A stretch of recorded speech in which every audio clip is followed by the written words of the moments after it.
Ma'am রয়েছেন, আমি ওনাদের শুভ সন্ধ্যা জানাই। আমি বক্তব্য রাখতে হয়তো জানি না, কিন্তু আমি শুধুমাত্র দুটো কথা বলবো। যেখানে দাঁড়িয়ে আমি এই যে হোস্টেল লাইফ, স্যারেরা বললেন যে সমস্ত কথাগুলো বললেন, আশা করি তোমাদের আগামী দিনে অনেক কাজে লাগবে। আমি পার্সোনাল দুটো অভিজ্ঞতা তোমাদেরকে বলছি। আমাদের হোস্টেলের 3টে মেইন রুলস রয়েছে। কে কে সবাই জানেন আশা করি। তার মধ্যে থেকে প্রথম রুলসটা হচ্ছে পড়াশোনা করা। ঠিক তো? তোমরা পড়তে এসছো, পড়াশোনা করতে হবে।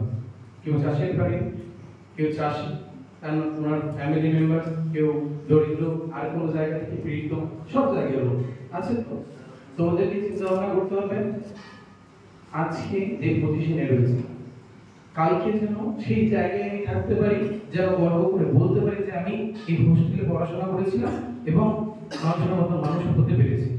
আমি সেটা বলছি না যে সবাইকে শিক্ষক হতে হবে, প্রথমত ভালো মানুষ হতে হবে। একটা রুলস যেমন বিদ্যা আবরণে, শিখ আচরণে। তোমাদের শিক্ষা, পেটে বিদ্যা, এই যে কথাগুলো বলা হয়, এর মধ্যে মারাত্মক জিনিস কি? বিদ্যা। তোমার মধ্যে পেটে বিদ্যা থাকলে তুমি সবকিছু করতে পারবে, কিন্তু তার থেকেও বেশি ইম্পর্টেন্ট হচ্ছে শিক্ষা। তোমার শিক্ষা বলে দেবে তোমার মধ্যে কতটা গুণ রয়েছে, তোমার মধ্যে কতটা আচরণগত, সমাজগত বিদ্যা রয়েছে। বিদ্যা দুই প্রকার, সমাজগত প্রথমত, আর পুঁথিগত বিদ্যা। তোমরা পুঁথিগত বিদ্যাটাকে হয়তো জোর দিচ্ছ, কিন্তু সমাজগত বিদ্যাটাকেও তোমাকে ততটাই গুরুত্বপূর্ণ, ইম্পর্টেন্ট দিতে হবে, যেন তোমাকে সমাজে চলার পথে এগিয়ে নিয়ে যেতে পারে। বুঝাতে পারলাম?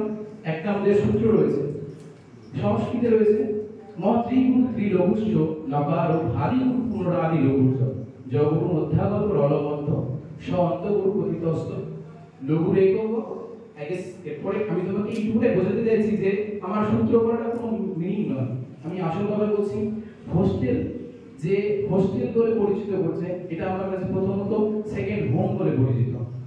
আমি যে তোমাকে একটা সূত্র কথা বললাম, হোস্টেল প্রথম সূত্র যে তোমাকে জীবনের পথে চলার জন্য সব জায়গায় অনুপ্রাণিত করবে। তুমি রাস্তা থেকে বাড়ি থেকে বেরিয়েছো, কার সাথে কি কথা বলতে হবে, কিভাবে কথা বলতে হবে, কতটুকু বলতে হবে, সেই জ্ঞান বুদ্ধি যদি না থাকে তাহলে তোমার শিক্ষার কোনো দাম নেই।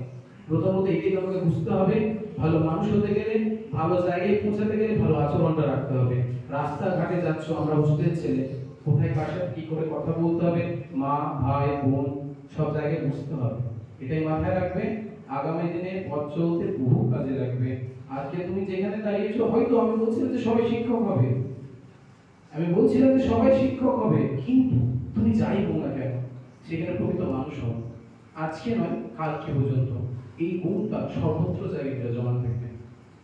স্বপ্ন আমাদের স্যার একটাই কথা বলতেন, তুমি ভালো ছাত্র নাও হতে পারো। আমি খুব একটা ভালো ছাত্র নই, আমি হয়তো শেষ বেঞ্চের থেকে একদম ফার্স্ট বেঞ্চে এসেছি, কোনো না কোনো ভাবে।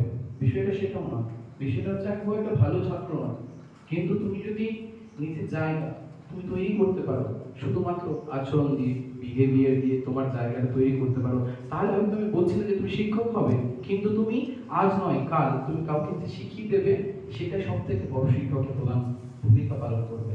আশা করি তোমরা বুঝতে পারছো। আগামী দিনের জন্য শুভেচ্ছা রইল নবীনদেরকে, এবং যারা বিদায় দিচ্ছে, আমি বলবো না যে এটা বিদায়, প্রথমত এটা জীবনের ধাপ, প্রত্যেকটা পর্যায়ে তোমাদেরকে এগিয়ে যেতে হবে। এটাই তোমাদের স্ট্রাগল পয়েন্ট, যে তুমি হোস্টেল লাইফে শিখে গেছো কিছু খাবারের মর্ম কি জিনিস। এই যে তুমি খেতে পাওনি, 2 বেলা মাত্র খাবার পেয়েছো, সকালবেলা ঘন্টা পর মাত্র দৌড়ে দৌড়ে তুমি এসছো যে আমি যেন ভালো মাছের পিসটা অথবা মাংসের পিসটা যেন পাই। এই যে তোমার একটা রেস লাইনের জায়গা তোমাকে ক্রিয়েট করে দিয়েছে, কেন করে দিয়েছে তোমাকে বুঝতে হবে। তোমাকে যদি ভালো জায়গা পেতে হয়, তাহলে তোমাকে ভালো জায়গার মতন করে পৌঁছে যেতে হবে। আজকে প্রথমত আমি যে কষ্টের মধ্যে দিয়ে গেছি আমি বলবো না, কারণ এখানে সবাই কষ্টের মধ্যে দিয়েই যায়। তুমি যখন সাকসেস পাবে, আমি বলছি না সবাই শিক্ষক হবে, যখন তুমি সাকসেস পাবে যে কোনো